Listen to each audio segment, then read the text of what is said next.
On Friday, April 3rd, Valorant finally showed the world its closed beta after months of anticipation.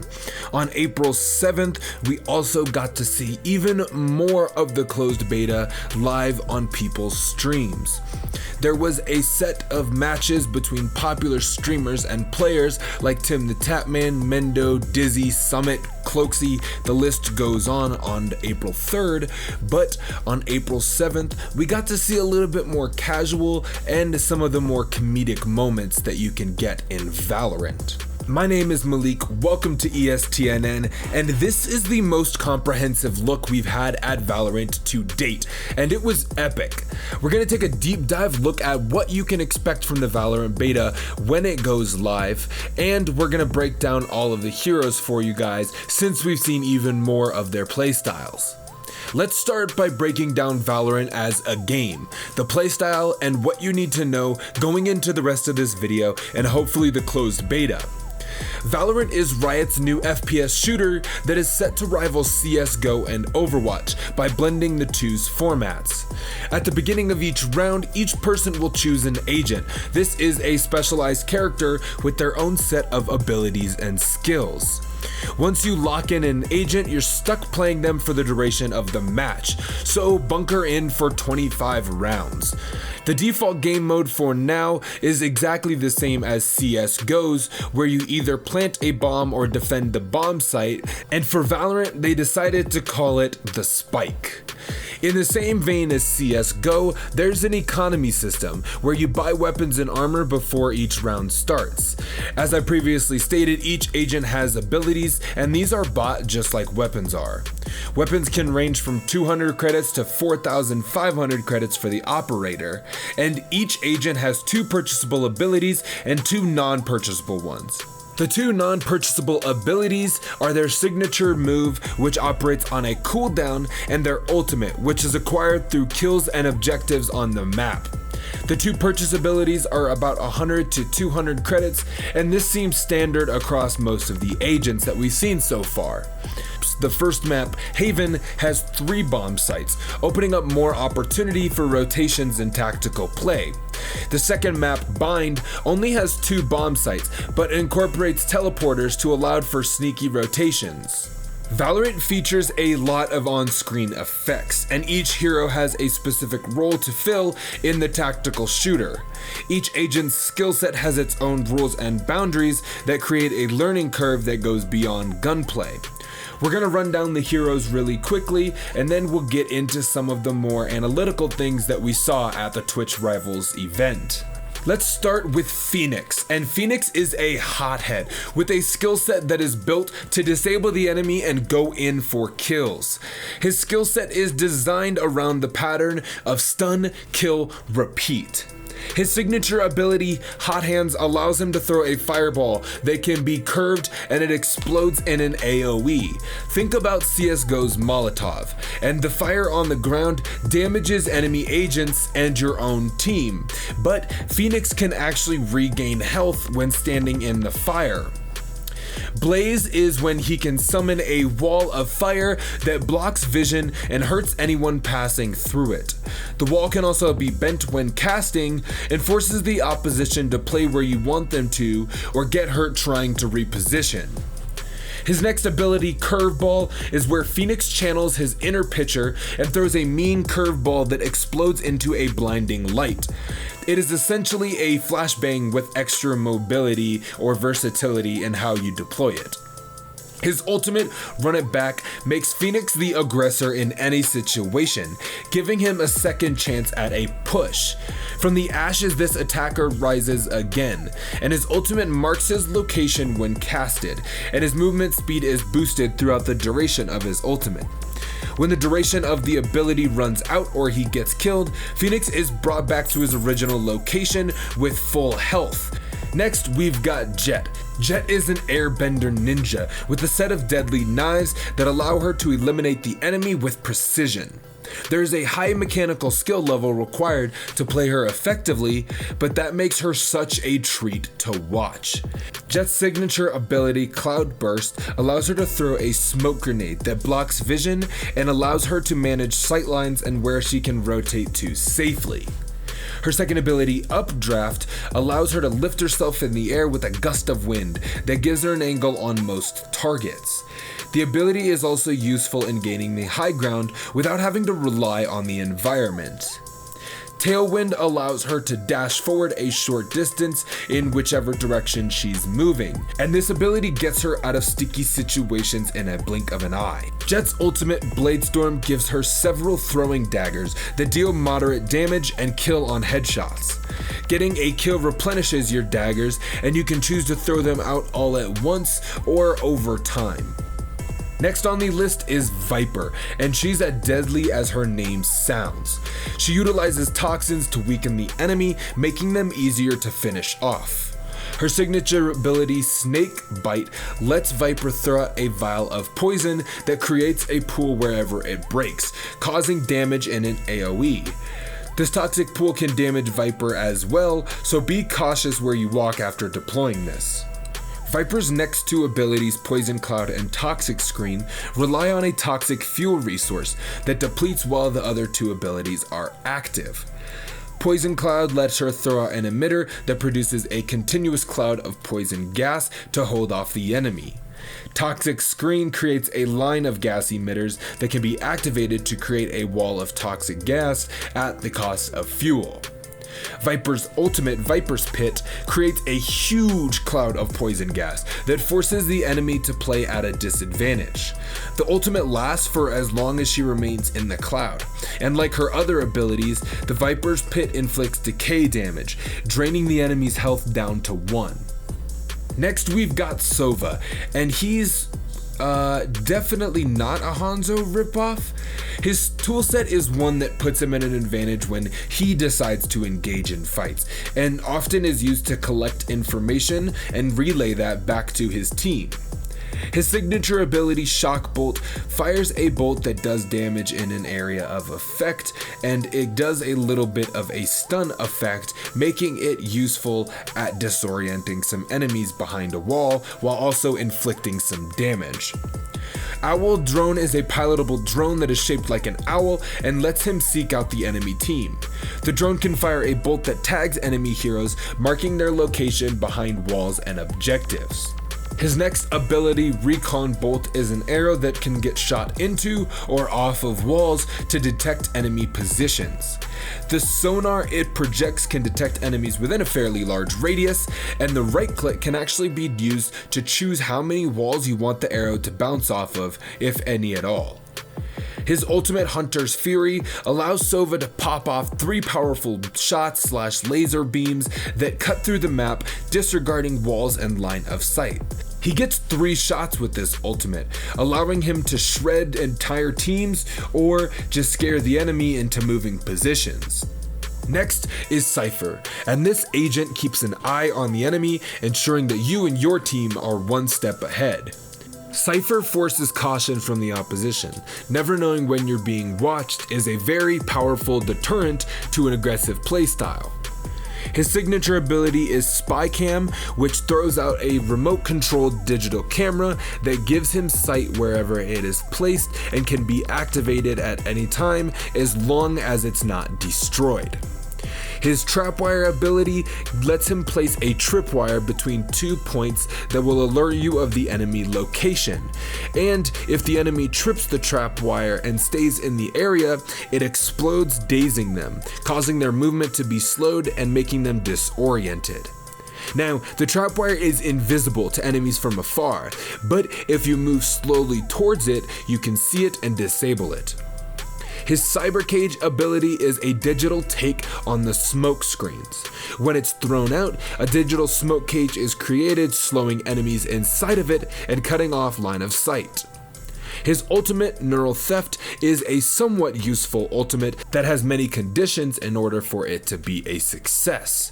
The ultimate lets Cypher throw his hat onto a dead enemy body and receive information about the rest of that dead individual's team. The only catch is that you have 17 seconds after the enemy's death to extract the information from them. The next hero that we're going to talk about is arguably one of the most powerful, and this is Brimstone. His toolkit is geared at increasing your team's capability and raining hell from above on the enemy team. His first ability, Sky Smoke, allows him to flick up his super cool Not a Pip-Boy and call down 3 separate balls of smoke, cutting off lines of sight from anywhere on the map. Stim Beacon is a deployable pack that creates an AoE effect, increasing the fire rate of all individuals standing in the area. Regardless of what team you are on, everyone can equally use the status buff. His second ability, Incendiary, allows him to shoot a flame grenade. This incendiary grenade explodes in a pool of fire, covering an area, blocking it off, not allowing enemies to step inside without the fear of getting burned. His ultimate orbital strike is a crazy blast from the sky that Brimstone can call down with his Not a Pip-Boy. We've already seen some gnarly plays of a player trying to defuse a bomb only to get blown to bits by an orbital strike. The first healer in Valorant is going to be Sage, and she has a unique skill set that vastly differs from other agents. Her signature ability, Healing Orb, can be used to heal teammates or herself on a cooldown, essentially rolling back on enemy damage. Her Slow Orb ability is one that creates an area that can slow down the enemy movement by 70% and make their footsteps audibly louder. Her Barrier Orb is where she deploys an orb that spreads into a solid wall that can be used to block sightlines or gain leverage. The wall can be destroyed, but takes massive amounts of damage for that to happen. Her ultimate, Resurrection, is controversial in the first-person shooter, but it allows her to revive one person on her team to full health. Positioning is everything, as there's no point in bringing back a player just to get one shot in the head. Omen is the shadowy figure that gets into the enemy's head through strategic movement and debilitating abilities. His signature ability, Dark Cover, makes him throw out a shadow orb that casts black smoke to obscure the vision of anyone on the other side or inside of it. The big difference between this and Jet Smoke Grenade is that the shadow is pushed forward in a straight line, going through walls to a designated location instead of just being thrown. This ability is pushed forward and creates a purplish black orb around the place where it ends up. His next ability, Paranoia, is another one of the vision impairment variety. Paranoia sends an orb forward, and if it hits the enemy, it causes their vision to be obscured. It is the same visual effect as the Dark Cover, but this ability travels with the individual player it hits. His next ability, Shadow Walk, should look familiar to anyone who's played Overwatch or has seen the character Reaper being played. This ability essentially allows Omen to travel from one location to the other without being seen. Omen's ultimate is an upgrade from his Shadow Walk. It's called From the Shadows, and he can teleport anywhere on the map when using it. When casted, he chooses a location on the map, and after a few seconds, he materializes there. He has a brief moment of invulnerability when he arrives, but if not careful, Omen can become an easy target to be taken down. Raze is the most recent agent that Riot has added into Valorant. She's the ideal agent for doing big AoE damage and flushing out the opponent. Her blast pack allows her to throw out a little pack that sticks to surface, and she can reuse the ability after deployment to detonate it. Not only does it do damage, but it also knocks back any enemies who are hit by it. Her cluster grenade is exactly what it sounds like, which is a grenade that's thrown out and creates little mini grenades that damage anyone in its range. Her signature ability, Boom Bot, is this little bot that she deploys, and it goes in a straight line but bounces off of walls. The Boom Bot will lock onto any enemies in front of its cone and chase them, exploding for heavy damage if it reaches them. And her ultimate ability, Showstopper, is kind of nuts. She fires a rocket that does massive area damage on contact with anything, and we've already seen players use this to frag corners blindly. The last hero that will be starting with Valorant is Breach, and he is a beast at disorienting the enemy team and enabling your own to move in and clean up. If you're tired of campers ruining your fun, choose Breach and flush those rats out of their hole. Breach's signature ability is Fault Line. He launches out a massive disorienting blast that dazes enemy heroes. It slows their movement and rate of fire, putting you at an advantage when you choose to engage. His next ability, Aftershock, lets him fire an explosive charge through walls and damages enemies standing on the other side of it, while also dazing them. Flashpoint is similar to Omen's Paranoia, but instead, Breach fires the flashbang through a wall, and it blinds anyone looking in the direction of it. His ultimate, Rolling Thunder, is where Breach fires a powerful blast that knocks back the enemy in a cone shape and deals damage and dazes them. The sheer size that this ultimate covers is gnarly and can be a heavy deterrent from anyone looking to plant a bomb while Breach is still on the playing field. And that's it for the starting heroes that you'll see in Valorant whenever you get into the beta or the game. Now, each hero has their own conditions for them to be successful in their ability and ultimate use. Aside from Brimstone, most ultimates seem balanced and have situations where they can shine, and other situations where they're best to be left on reserve. Sage's toolkit makes her a valuable hero. Not only does she support the backline well, but she has abilities that can slow down the frontline aggressors. Her wall can be used to cut off sightlines, opening opportunity for her to revive an ally in peace or gain the high ground before a fight breaks out. From what we saw in games, Sage primarily picked up the ultimate orbs each round to build up the resurrect while obtaining a few kills to speed up the process. While her playstyle is mainly defensive, her wall allows for her team to take the offensive and gain a height advantage on the enemy who isn't expecting it. Now, Brimstone was incredibly useful for disorienting the enemy and just causing mayhem. No one is safe behind walls when Brimstone is on the field because of the ease at which he can flush people out and go in and eliminate them. Breach was incredibly useful at locking down the B bomb site on Haven since he could drop in 3 smoke bombs from the sky to cover all points of entry. As I mentioned before, his ultimate is devastating, often wiping out multiple enemies in one strike. It is too easy to bait an enemy into a plant or a defuse, only to rain hell from above and win the match. Sova requires a lot of setup and preparation to be utilized to the fullest. His utility is in providing information to his team, but that same information is how he makes himself useful. Throughout the gameplay, you get a very clear sense that each hero has its positives and negatives, also having their requirements to make their kits useful.